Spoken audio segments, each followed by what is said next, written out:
Asalamualaikum wa rahmatullahi wa barakatuh. Welcome back to my channel. I pray that you are all in the best of health and iman.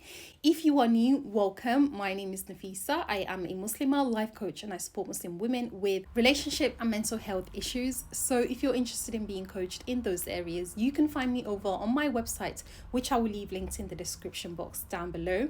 But over here on YouTube, I make Islamic lifestyle as well as dawah content. So if you're interested in that, then definitely make sure you subscribe.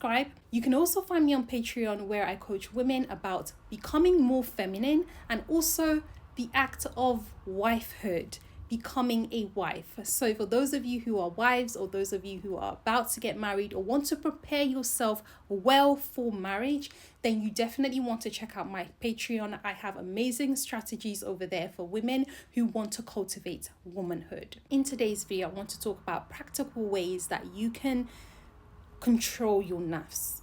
The first way to control your nafs is to change your idea of success. A lot of the time, following our ego and being impulsive is about going for things that we think are going to make us happy. And maybe they help us to be happy in the moment, or they make us happy in the moment.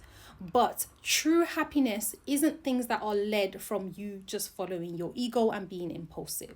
True happiness is about thinking about things that's going to, in the long run, lead to you being successful.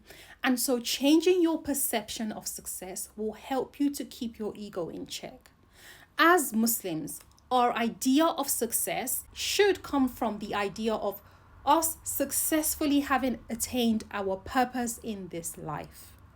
And anything else that doesn't contribute to us leaving this world in a way that is pleasing to Allah really truly isn't actually contributing to true success for us. Because what is success? Essentially, success is you achieving a goal. And there is no goal that is bigger for any Muslim in this world than the goal of worshipping Allah and leaving this world in the state of Islam and having acquired as many good deeds as possible. Does that mean you can't have nice things in this life? You can, but within the limits and boundaries of Islam. So what does success mean to you? If success is, I need to gather as much good deeds as I can, I need to avoid as much bad deeds as I can, so that my good deeds outweigh my evil deeds, so that I will have a chance of entering Jannah. And if success is about the hereafter, then we will never see our lives as a failure, as long as everything that we've done in our lives is leading to the success of our hereafter. Over on Patreon, I speak to women about utilizing things like marriage for it to become an act of worship, so that that too can contribute towards their success in the hereafter. Islam is a very practical religion. Literally everything you do, if you change your intentions and you make it to please Allah, can become an act of worship as long as it is correct according to Quran and Sunnah. That can become a means for you to attain reward. So everything you do can be something that is leading towards your success, of the success of your hereafter. Even if you, for example, wanted a big house. I gave the example in the last video about buying big houses, but doing it through getting interest-based loans and things like that. But if you wanted a big house, you could have one. If you can afford to get a halal mortgage, which I must say there are a couple in the UK now, alhamdulillah. If you can afford to do that by getting it through a halal home purchasing plan, and you buy a home, if you refuse to do it in the traditional ways and you do it through the way that is pleasing to Allah, that is an act of worship. Allah will be pleased with you for that because you refuse the haram. Sometimes attaining success and attaining reward is not just about doing the good things, but also staying away from the evil stuff. So change your ideals of success. Success shouldn't only just mean as much money as I can, anyway, anyhow. I don't care how I get it, as long as I become rich. You ever heard of someone's like, what do you want to achieve in life? They're like, I just want to be rich. I don't care how I become rich. I just want to be rich. And as funny as it sounds, a lot of people really literally carry that mindset, and they will do anything. They will cross any boundary to get there. But when you change your success and it's no longer becoming about just want to be rich, have all this money, and your idea was actually, yeah, maybe you do want to have a lot of money, but I want to become rich because then I can do more good deeds.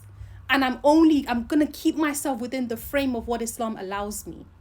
I'm not going to consume interest. I'm not going to cheat people in my business dealings. I'm going to do it right. And if Allah opens the door and He blesses me, I can do more charitable work. I can build a masjid. I can go help the needy over there. I can take care of the orphans. I can build an orphanage. I can start a school.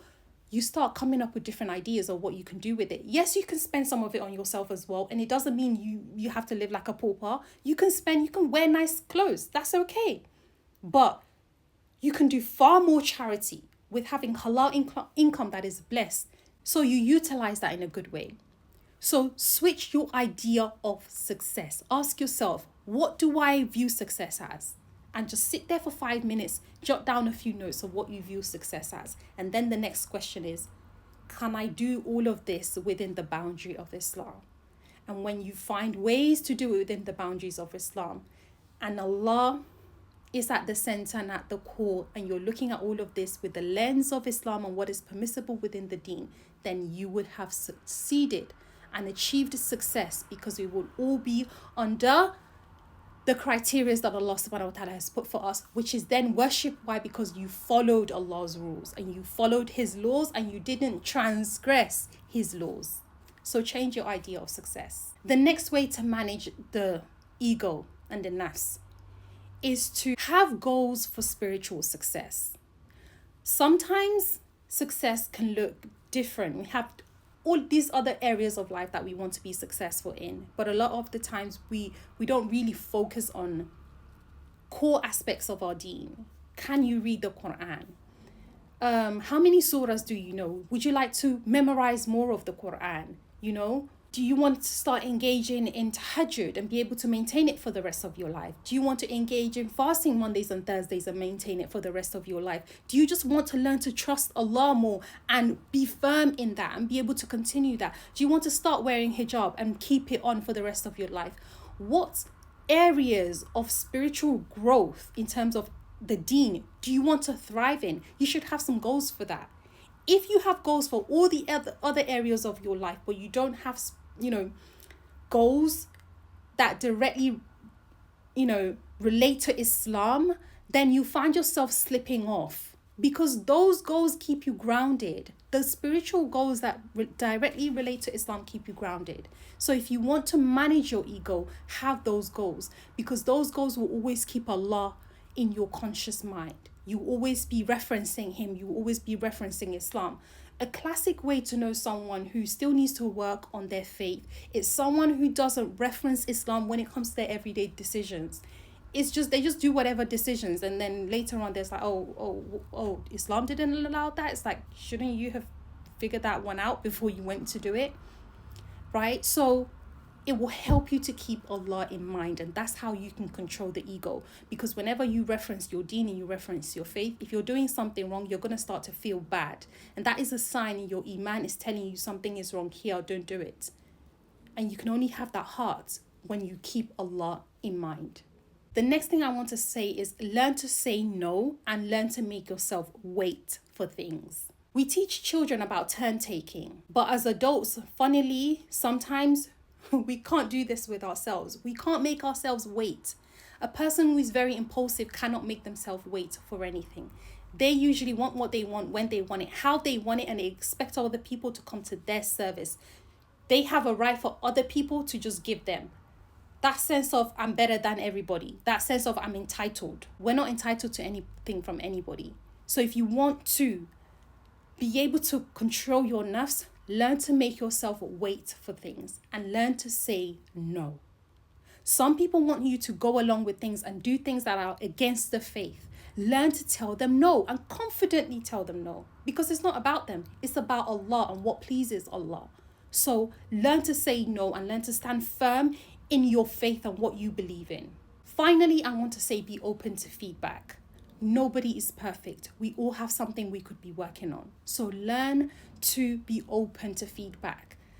Be careful of criticisms from people who don't really have any positive feedback to give you or any constructive criticism to give you. They just want to criticize. They have no constructive criticism.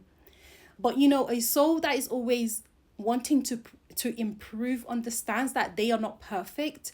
So whenever someone gives them something that is food for thought, something that they can improve on, they're usually open to it. And they have a very honest conversations with themselves where they're like, is this really a problem of mine? Do I really need to work on it? You know what? I think I've seen it here, this part of my life, that part of my life.